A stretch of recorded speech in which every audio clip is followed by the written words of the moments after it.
Call your name. Pat Combs, Vice President.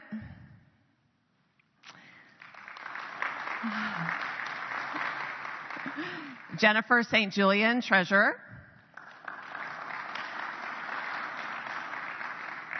Chris Fishman, Secretary. Stan Kreider, Past President. Ron Cretan.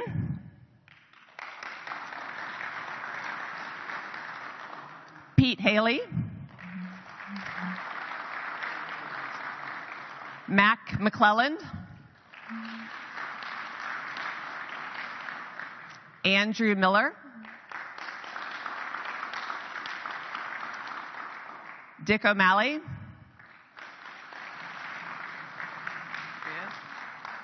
And Frank Sepker Jr.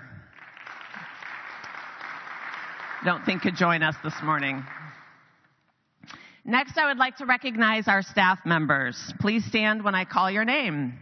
Kate Gilley, Executive Director. Rob Carner, Watershed Scientist.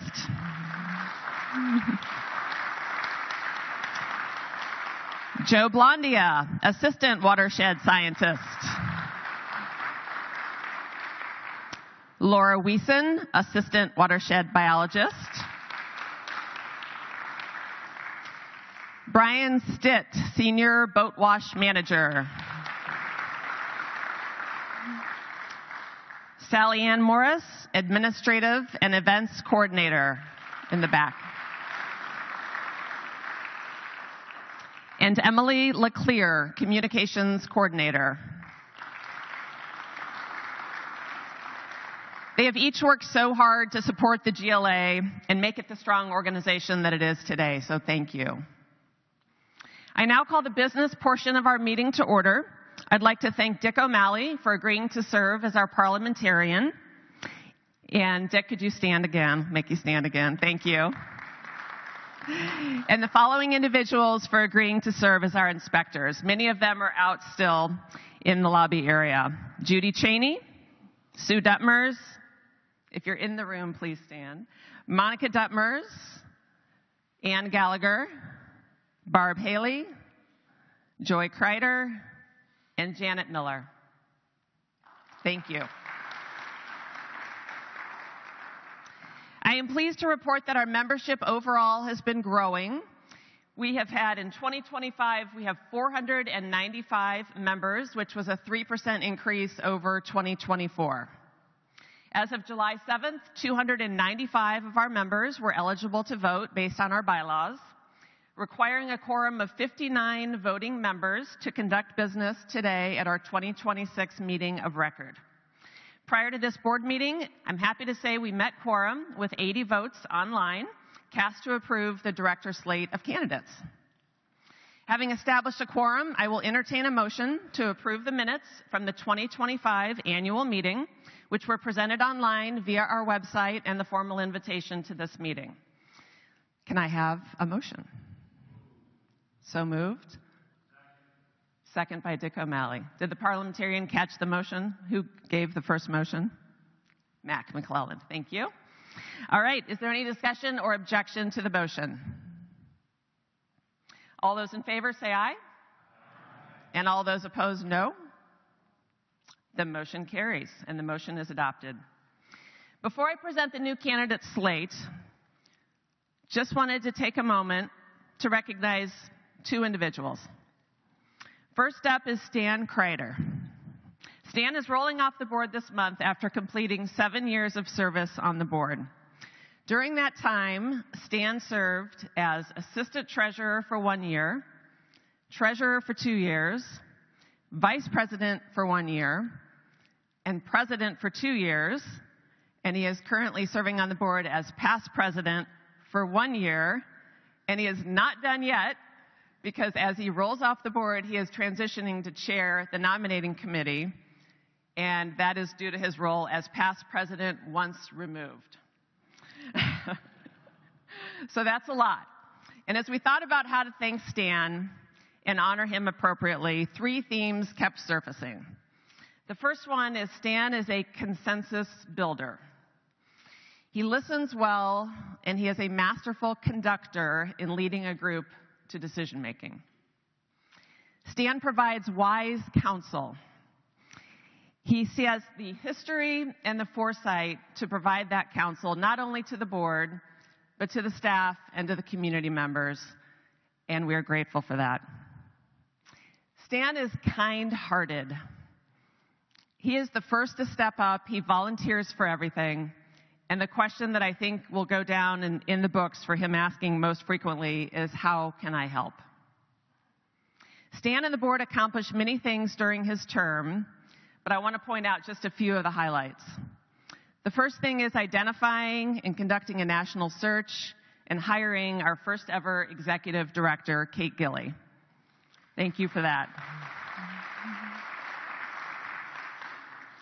Stan identified threats to the watershed and assigned task forces for things such as Eurasian water milfoil and the koi.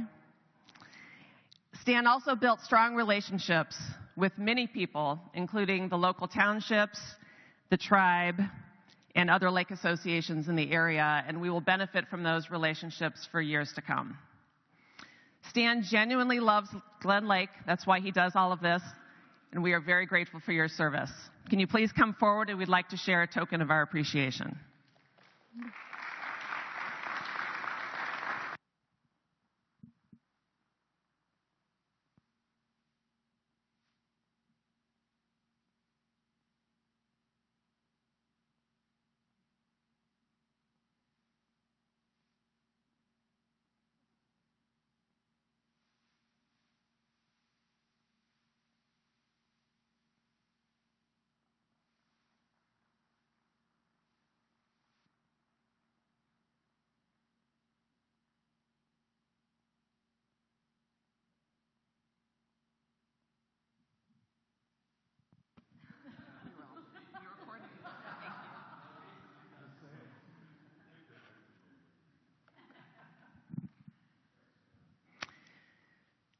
I also want to take a few moments and honor Dave Cheney. Dave loved Glen Lake as well and loved everything about it.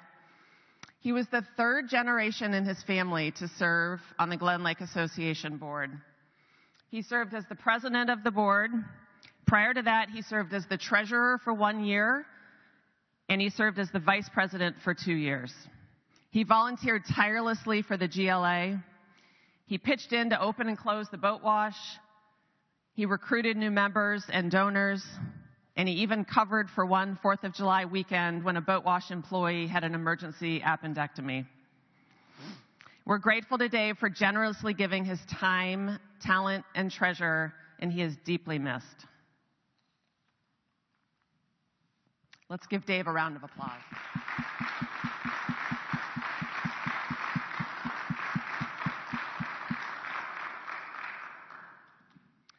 I'd now like to thank our nominating committee for helping us recruit such incredible talent onto the board. The nominating committee is currently made up of 4 members, so please stand when I call your name. Edward Lanphier is the chair and past board president once removed. Edward, thank you. Bill Whitler.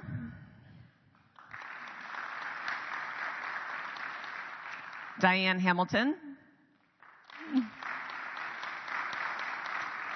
and Pat Combs as the board liaison.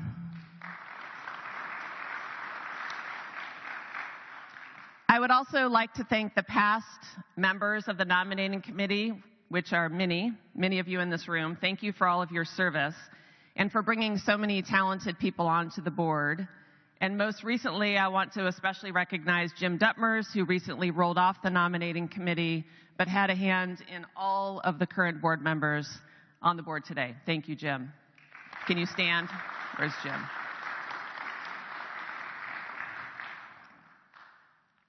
The nominating committee put forth the following slate for recommendation for election by the voting membership. Please stand when I call your name. Rob Meyer and Dan Silvasi.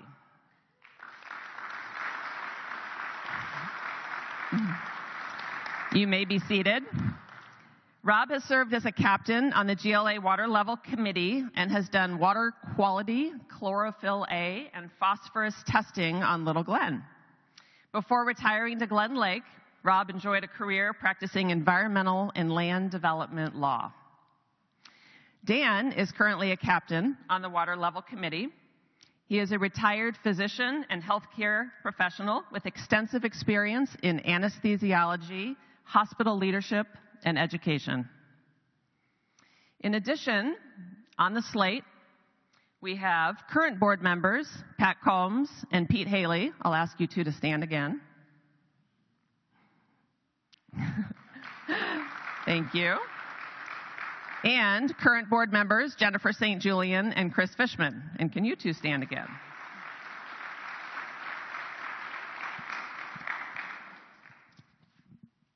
All right. If elected, these individuals would join the names on the slide, which are current members of the board.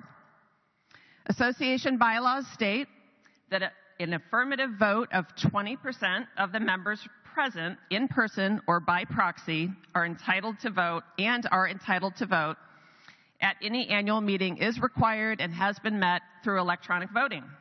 If you did not vote online, now is your opportunity to vote. All those in favor, say aye. And all those opposed, no. The ayes have it, and the candidate slate is approved.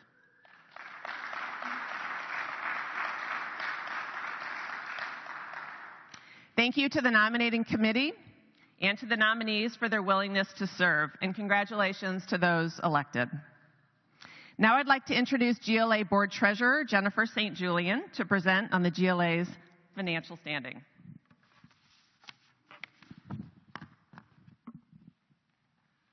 Thank you, Tamara. Thank you all for coming today. I promise to make this as brief and painless as possible so we can get to the fun and interesting part of the meeting. I'll just be sharing a high-level overview of our 2025 financials, but if you'd like to see more detail, we have posted our final audited financial statements on the website on the annual meeting page under annual meeting documents. So if you need some good bedtime reading, they are there for you. So first, where did our funding come from last year? Well, primarily it came from all of you, our generous donors and members. Last year, membership dues and donations from 495 different households accounted for 55% of our total revenue. In addition, we manage an investment portfolio of about $3.3 million, and we had significant investment returns last year from the market. That accounted for about 41% of our revenue. And finally, the balance, about 4%, comes from grants and in-kind donations. One of Kate's goals has been to increase our grant revenue, and to her credit, within months of her joining the GLA last year, she identified, applied for, and was awarded our first corporate grant from Bell's Brewery, and that grant is supporting our current Eurasian water milfoil monitoring, that work that we're doing this summer. She also recently applied for a grant to support our strategic planning work that we're going to be doing this fall. So fingers crossed on that one. Next, how are we stewarding your contributions? Last year, 60% of every dollar that we spent went towards program activities. This percentage is referred to as the program expense ratio, and admittedly, it's a little bit lower than we'd like to see it. The benchmark for charitable organizations is typically around 65%. So we're looking closely at this number to figure out ways that we can improve it. One reason that it appears somewhat lower than expected is due to the many volunteers who are highly trained and skilled, such as the two new board members that Kate just highlighted, that perform a significant portion of our water quality monitoring and testing work, as well as our water levels work. That ratio would appear higher if we were actually having to pay staff or contractors to do that work. But since we have the time and talent of our volunteers, it does depress the ratio a little bit. On the administrative side, we made very deliberate and strategic investments last year in our leadership and technology. These investments will better support our core mission, and they've already significantly enhanced the effectiveness and efficiency of the GLA. We fully expect that they'll pay for themselves in the near future. Next, looking at the impact of our program spending, so that 60% number. We invested over $234,000 last year directly into water quality programs. These programs are represented by the top 4 bars in this chart, which include the largest category, water quality testing and monitoring, as well as the boat wash program, educating our riparians and the general public about how they can protect water quality, and last but not least, our invasive species management, which includes both our Eurasian water milfoil work and removal of invasive plants along our shorelines. And finally, let's take a look at our overall financial position. Ensuring the longevity of the GLA and its ability to respond quickly to water quality threats requires a strong balance sheet. And fortunately, the foresight of previous board members to both raise and set aside contributions in restricted and board-designated reserve funds has set us up for a strong future.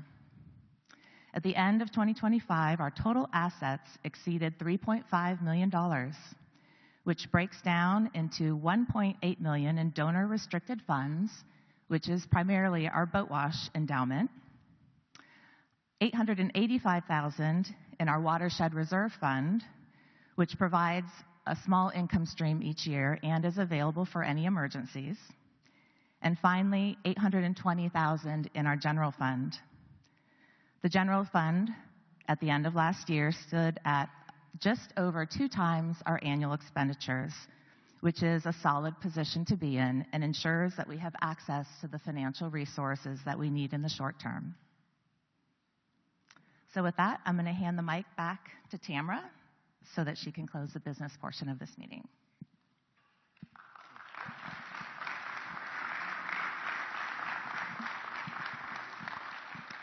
Okay, that concludes the business portion of our meeting, and I am honored now to invite Rob Karner to the stage to give us an update on the watershed.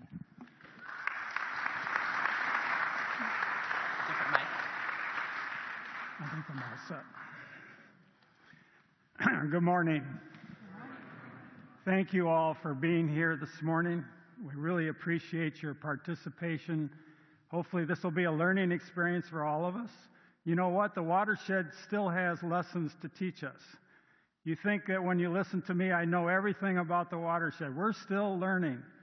So I want you to invite your mind and your heart to listen to what's going on. We're going to encapsulate sort of the highlights of today and the past year, and we've got lots to go in the future as far as learning. So let me let you know that in the Eurasian water milfoil area, you have a plant that we do not want to let get the upper hand.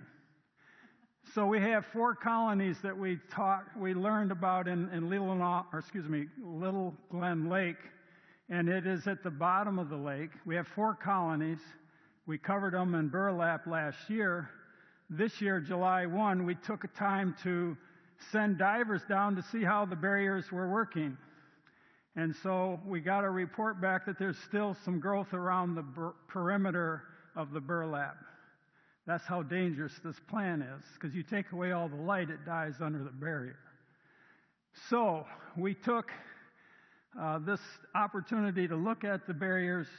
We covered what we saw were new growth, very small amount of growth compared to what we covered, very small. So this August, in another week or 2, we're going to send divers down again, and we're going to take barriers in case we need to and cover any more of it, so that at the end of year 2, we should have 0 EWM growing in our lake, we think. Yeah. So when we look at next year, we don't count it a victory until we have looked at the barriers for 3 years in a row. So next year, July 1, we'll go down again with divers at the 4 sites. We'll look for any new growth. Hopefully we won't see any. If we do, we'll cover it. And then again in August in 2027. So at the end of 3 years, if we have no EWM growing, all the light's been taken away. And the cool thing is that we have not used any chemicals. No chemicals.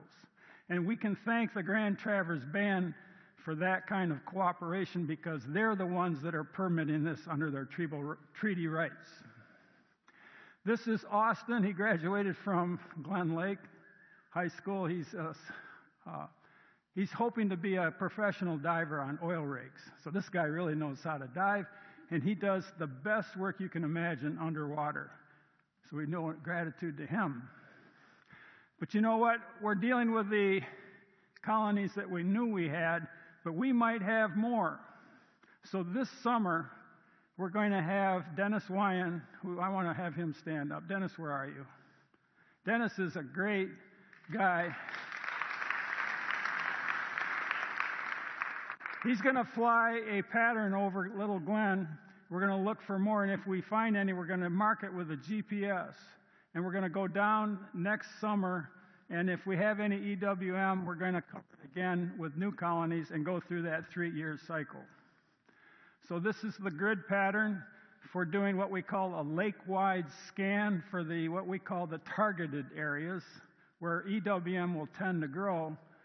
For those of you on Big Glen, you're saying, well, where's the flight pattern there? Well, we did that last year. We found no EWM in Big Glen. We found no EWM in the fissures. We found 1 sprig in the Crystal River. I'd say as far as what we know about regional lakes and how this plant can spread, we are in good shape. And so we're going to take a video of this scan. When the drone goes over the lake body, we're going to look for things that look like freckles.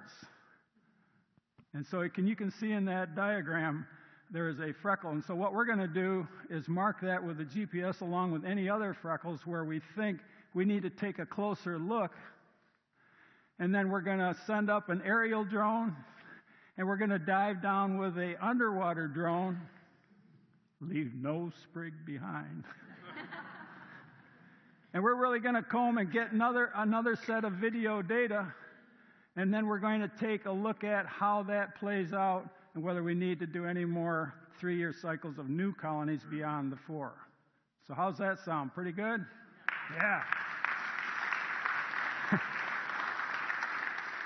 We also have an invader in our lake. It's called the Japanese koi fish. We think that somebody inadvertently or unknowingly released koi from their private pond nearby and put these fish in the lake thinking we don't want to let them die. We think this happened about 6 years ago. And so we have a school swimming around. But you know what? These guys are orange. They're big. And you can see them in the water. And so if we can see them in the water, we've partnered with Thundering Aspens out of Mesik. These guys know how to shoot bow and arrow. And they are on the track to try to eradicate koi in our lake.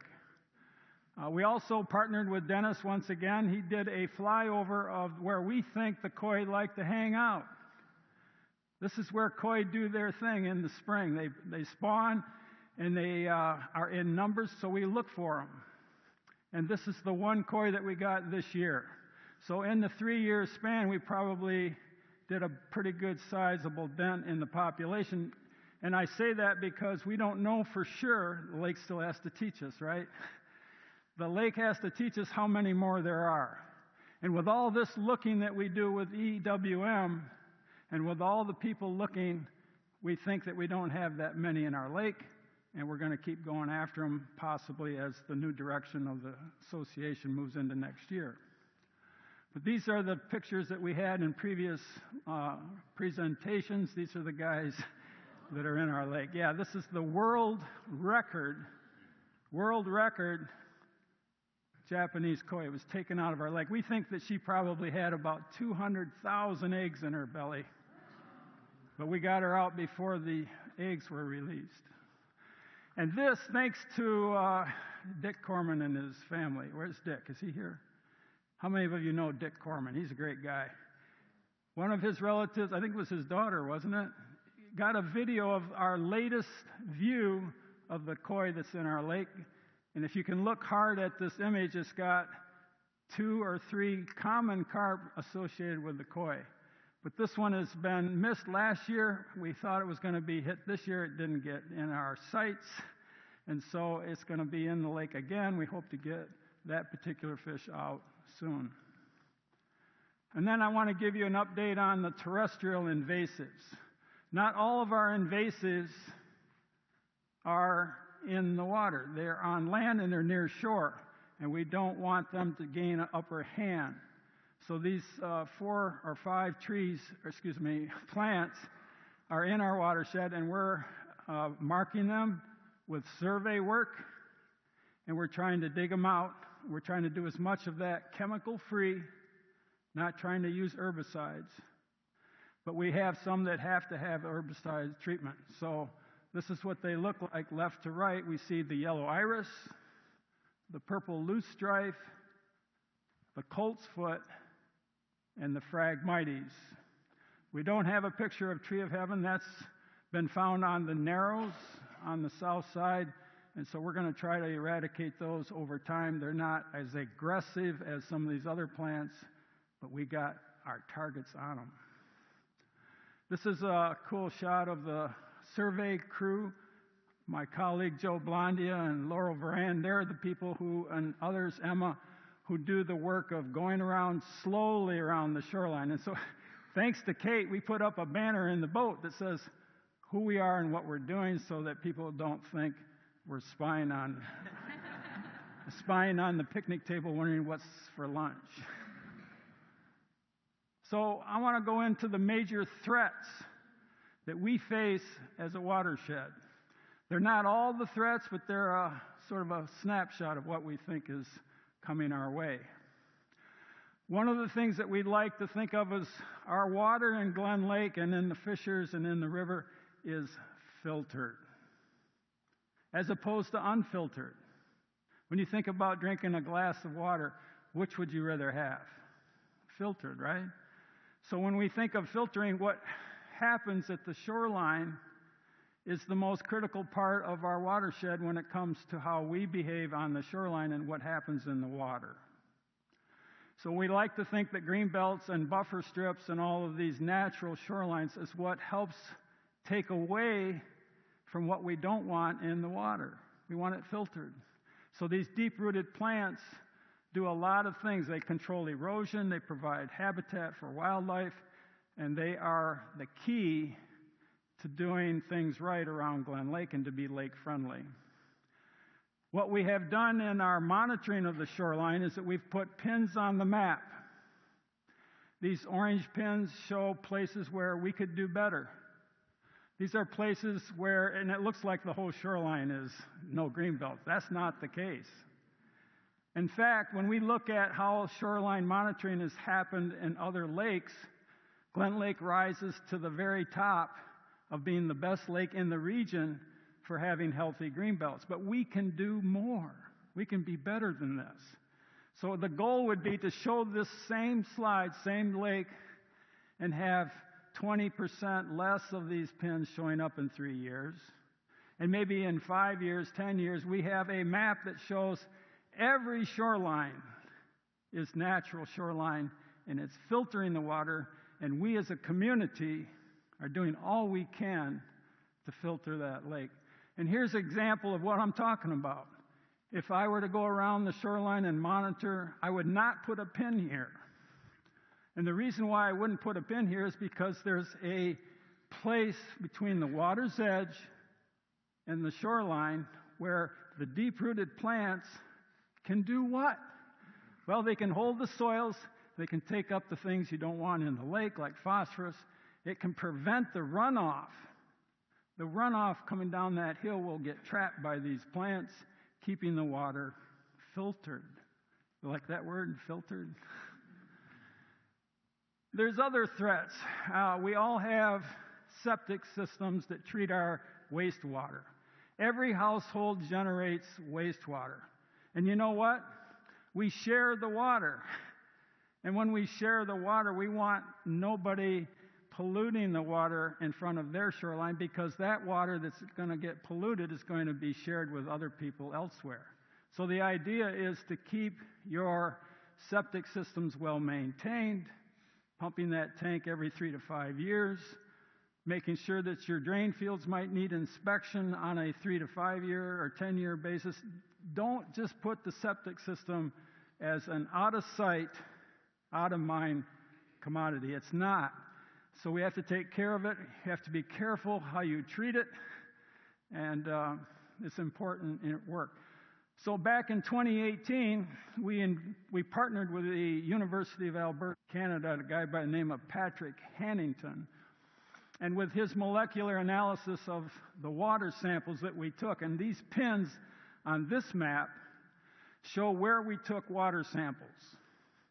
So you can see it's about every 500 feet.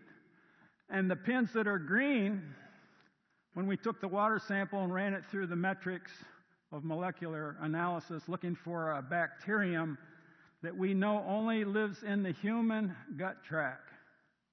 So if it's in the water and it came out of our bodies, that system, theoretically, or near that pin, could be polluting the water. So the green pins are fine.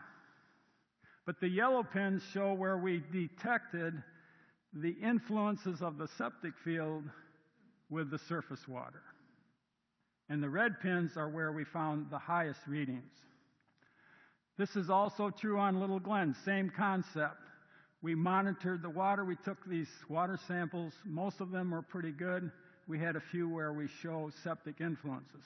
So we debunked the myth. I ran across this when I was working with the county.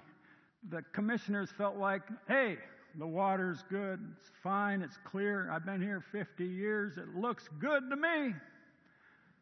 Well, it's not always good as it looks. And there are influences, so we can do better if we monitor our septics. And then this next threat has to do with activity on the shoreline. So when we monitor the shoreline and we put a pin on the map where we find people that have removed the filter, took away the native plants, and hauled a dump load of sand to make a beach that's not supposed to be there.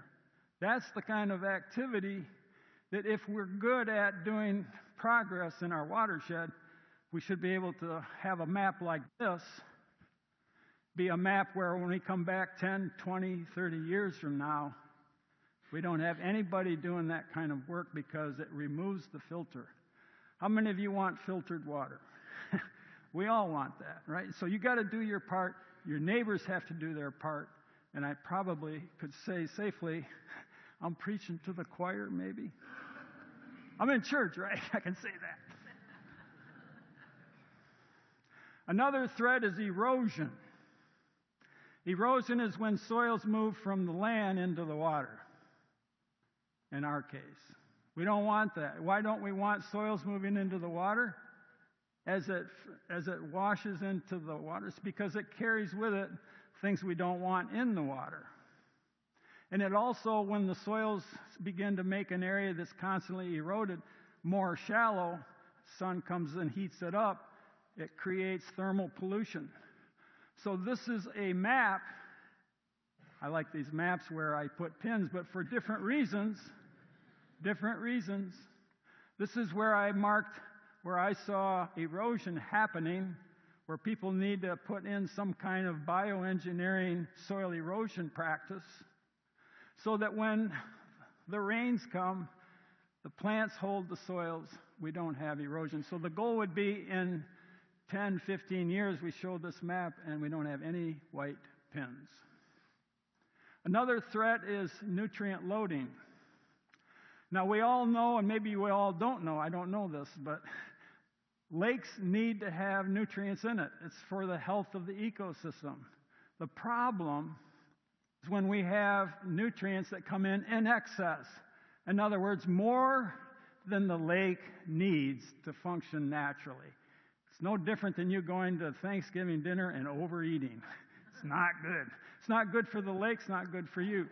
So what we'd like to think of is people have to be careful when they use phosphorus-containing fertilizers. Now, we know that there's a ban that protects us from that. There's a state law that doesn't allow for phosphorus fertilizers in the water or near the water. And so this is something we need to curb.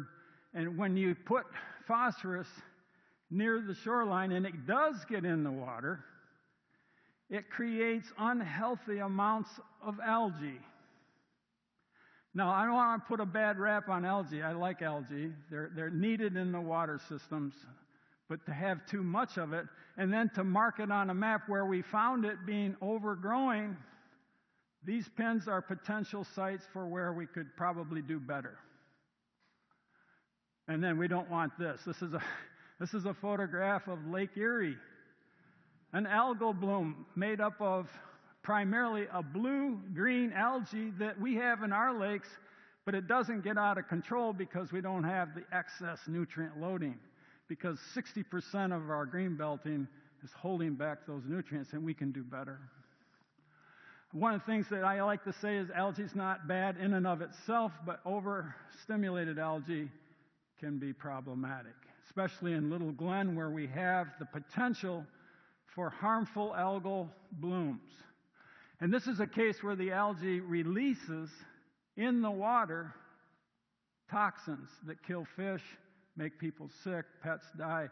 These are the kind of toxins we don't want in our water, even though we have the algae that has the capability to produce it. Does that make sense?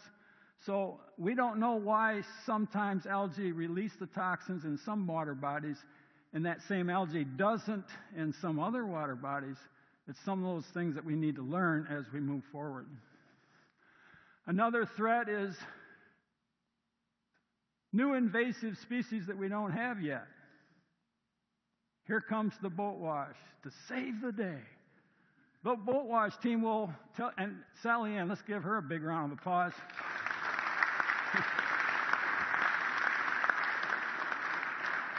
Sally Ann, did you see the picture?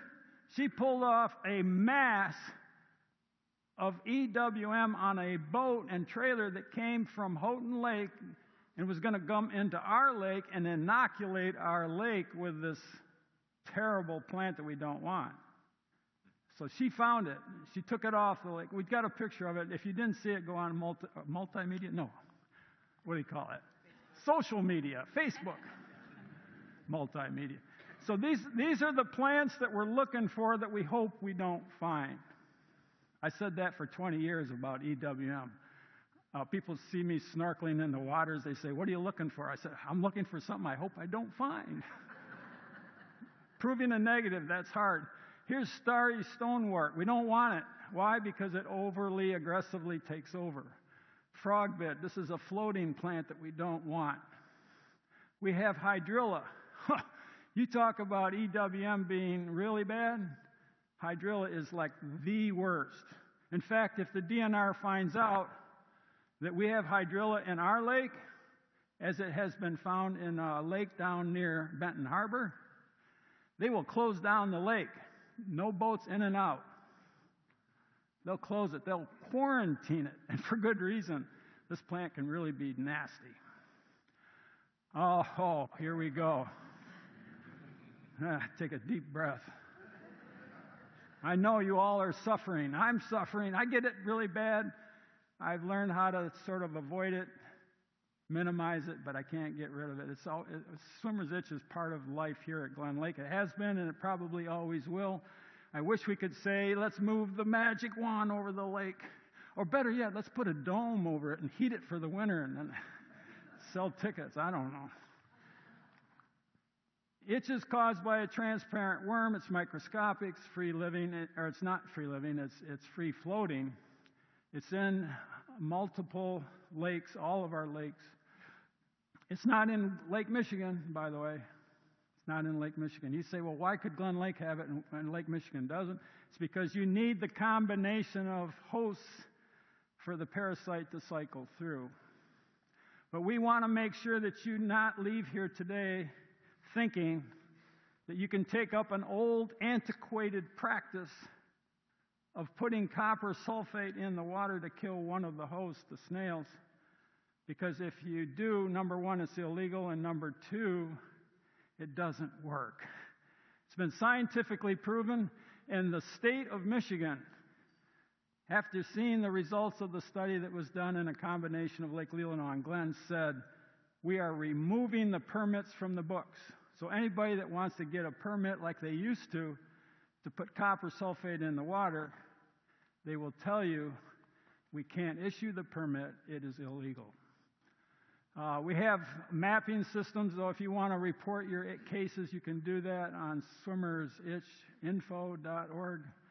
You can also learn a little bit here about biology. I love teaching biology. I got one of my former students here. He graduated what year? 85? 87. He's here working hard to learn more. I love that. So the duck has the parasite. When it lodges its feces in the water, they sink, and it gets the parasite into the snail. The snail has a way to release the parasite in a different form, floats to the surface. That's where we as a swimmer are the accidental host. So when the worm goes into our water, into our skin, tries to get into our bloodstream, it dies. That's why we itch. If you were in Africa, that same species of worm could literally get into your skin and into your bloodstream and cause a terrible disease called schistosomiasis. So at least we in this North American area don't have that problem.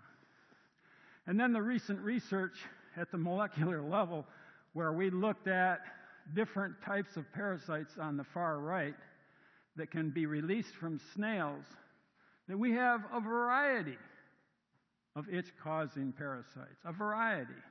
And if you look backwards to the left, you can see that they come from a variety of snail species. And if you go all the way to the left, whoops, what did I do? Doggone it. If we go all the way to the left, you can see that we had a myth for years. Let's just get the common merganser out of the mix and we'll have swimmer's itch solved. Not knowing that the play-out of the common mallard and the Canada geese also release itch-causing worms. So we cannot get rid of it unless we want to do what? What would be the solution? Take all the birds off our lake. Take all the geese, all the mallards, all the mergansers, and then what? Put them where? What did that say? What was that? I wanted to hear that. Yeah. Put them on Lake Michigan. Yeah, we actually did that for years because putting them on Lake Michigan meant that the snails that carried the life cycle weren't there because Lake Michigan is a much more high-energy, high-dynamic system, and snails can't survive there. So that's why we don't get swimmer's itch in Lake Michigan. You like swimming in Lake Michigan. Here's a helpful tip. This is a research project that we did that definitively told us when you can swim the best and not try to get the itch. So if you swim in the morning hours, that's when those snails are kicking out those free-floating, transparent parasites. Afternoon, not so bad. Evening, really good. Because all those transparent worms that are on the surface of the water, usually the wind picks up by noon, drives them all to the shore. They're all dead on the shore, and the area where they were are not there anymore. So time your swim. The other thing you can do is adjust your location. Where you swim is important. Just like when you're on a picnic and you're in a swamp where there's lots of shade and there's moisture and you got plants everywhere, mosquitoes are a lot worse than if you went up on the top of the dune where the wind's blowing and you can picnic all day long. So what we have here is a distance from shore research. And look at that bottom line. Holy mackerel, look at that. If you're in 0.5 meters of the water's edge and you're swimming around, you got the most parasites of any place else on the swim area. So that's important. And then cover your skin, maybe with a rash guard, maybe with some creams. Bullfrog, I guess, has got high ratings. The itch guard is rather a nuisance to put on and to get off, but does the job. And then if you've got toddlers, small kids, don't put them in that shallow water. Please, please don't. You're going to have them suffering and maybe going to the ER. And now that concludes my state of the...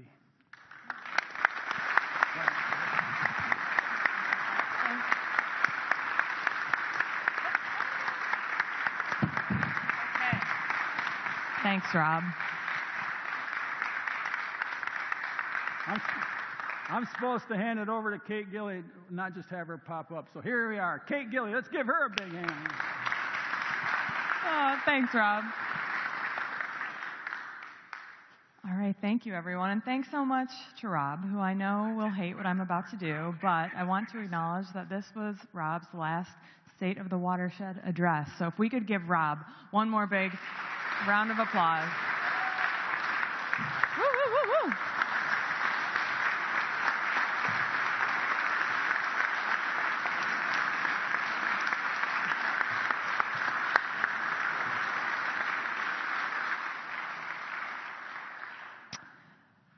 Rob, you've been a wonderful colleague, and I appreciate you so much.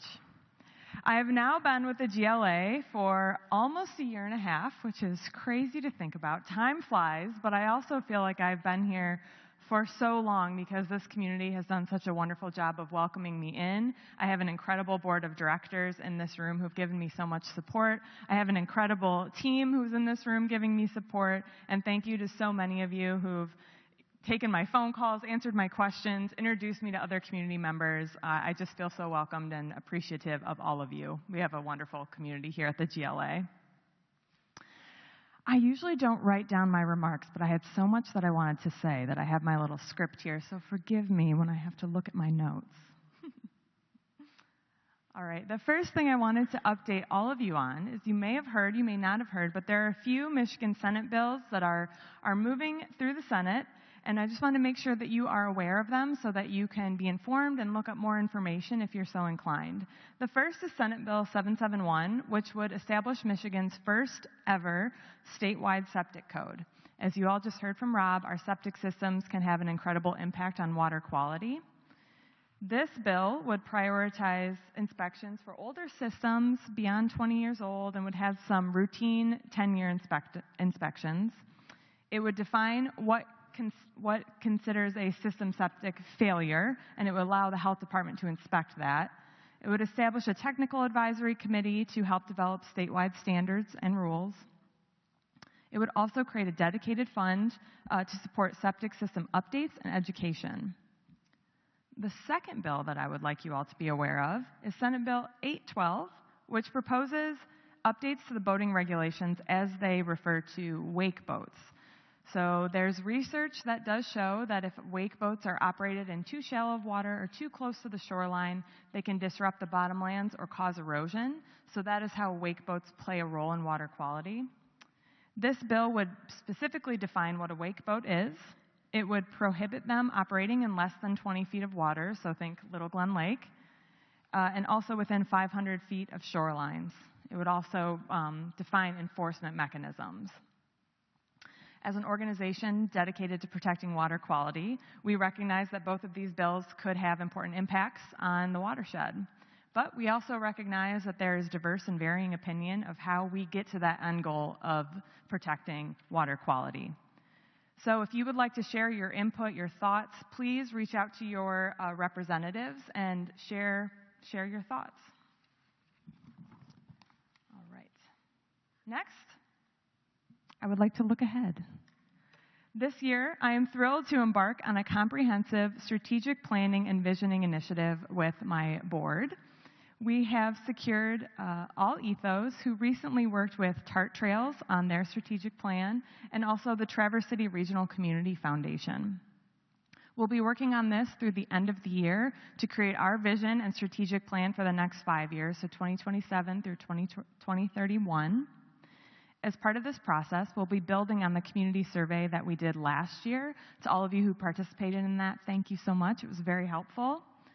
We will be having small focus groups to help advise on our strategic planning process. So if you're someone who would like to get involved in a focus group, space is limited, but please pull me aside, reach out to me, and I would love to talk to you about that opportunity.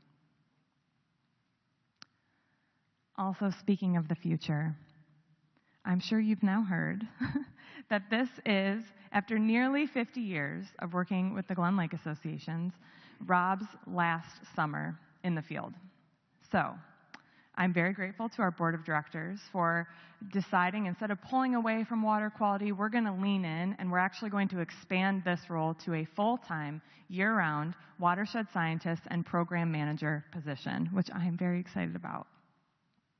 This person will help lead our scientific monitoring activities, water quality. They will help build out our internship program, engage more with our volunteers in the field, and they will also help communicate the science to the community. Rob does an amazing job at that, and we hope to find a star that can help us communicate the science as well.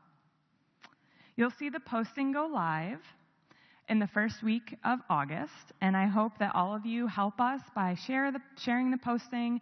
Many of you have connections to your universities. If you could share it and just help us reach as many people as possible, we want to recruit the best and the brightest for this position. We'll be interviewing through the rest of this year. Hiring does take some time, and hoping that they will start early in 2027. I will be sharing updates in our newsletter as that goes on. So if you haven't yet subscribed, go to our website and sign up for our newsletter. And follow us on social media. All right, all that we've heard today, everything has been made possible by our community. I know I sound like a broken record, but truly we could not do what we do without the support of everyone who is in this room. Part of that support is through our Legends program. Our Legends are those individuals who have chosen to provide for the long-term financial care of the GLA through their will or estate plan. We have several members, many of them in that photo, as we have our annual Legends reception. And I'm very pleased to say that this year we're welcoming 2 new families to our Legends program. The first family is Ann Gallagher and Dick O'Malley. If you would come on down to receive a token of our appreciation.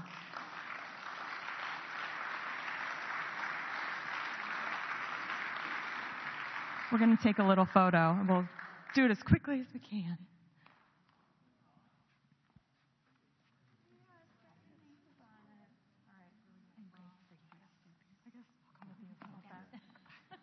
I don't know what I'm doing.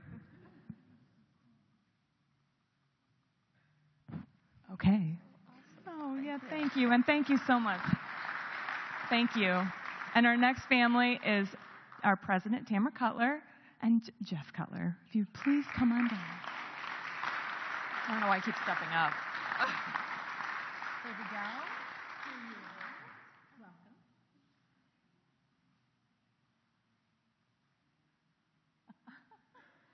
Every angle. Thank you so much. If you are interested in becoming a legend, learning more about our Legends reception, those beautiful clocks that you get, please reach out to me or our development chair, Chris Fishman, and we would love to share more with you about the Legends program. And finally, the thing I'm most excited to share with all of you, our 2026 Stewardship Award winners. We are honored to recognize community members who are leading the way in protecting the Glen Lake Crystal River watershed. As you all know, riparians right on the shoreline, as Rob just said, have the most potential to impact water quality. These individuals have chosen to not only enhance the beauty of their homes, but help preserve the exceptional water quality that we all cherish through their shoreline landscaping practices. And this year, we are awarding this gift to Jennifer Yanover and Steve LaRiviere. This is a photo of their beautiful shoreline with Jennifer. Thank you. Jennifer and Steve thoughtfully landscaped their waterfront using native vegetation, primarily natural materials. They met all local zoning requirements while going even further to protect the shoreline and water quality. This is the Daydream property on West Day Forest Road. The project includes over 200 feet of core logs and native shoreline plantings to establish a healthy vegetative buffer, strategically placed large rocks which help prevent erosion. If some of you had ice erosion earlier in the year, projects like these can help you prevent erosion on your shoreline. The project was done by Inhabitect, and they did a really beautiful job with the plantings right along the 200 feet of shoreline. Beyond that, they also went up into the uplands of their property and considered how runoff and native plantings can also help protect water quality. So they did a permeable gravel driveway, and they also planted native rain gardens. Not only does this help water quality, but I was there, everyone, and let me tell you, it is beautiful. So you can create a very beautiful space that is also protecting water quality. Please join me in congratulating Jennifer Yanover and Steve LaRiviere as we present them with the 2026 Stewardship Award. Jennifer, if you would come on down.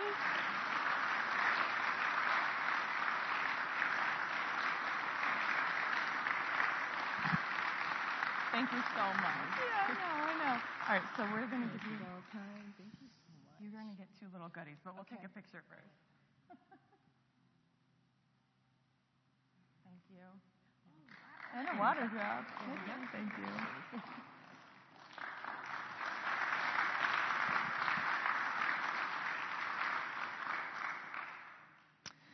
Okay. Thank you all for coming today. I really appreciate you taking the time out of a beautiful Saturday morning to come be with us all.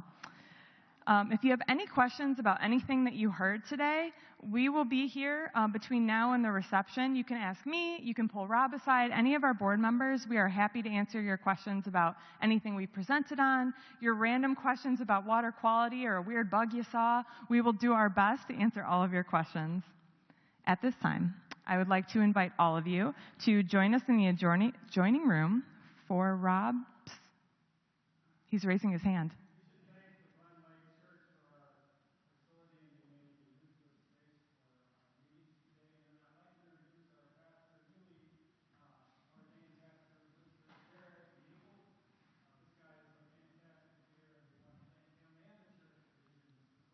Absolutely. Yeah, thank you so much. And welcome to the community, Pastor. Please join us in the adjoining room for light refreshments as we celebrate Rob's retirement at the end of this field season. We'll also hear remarks from our Joe Blondia and our friends Jim Duttmers and Andy DuPont.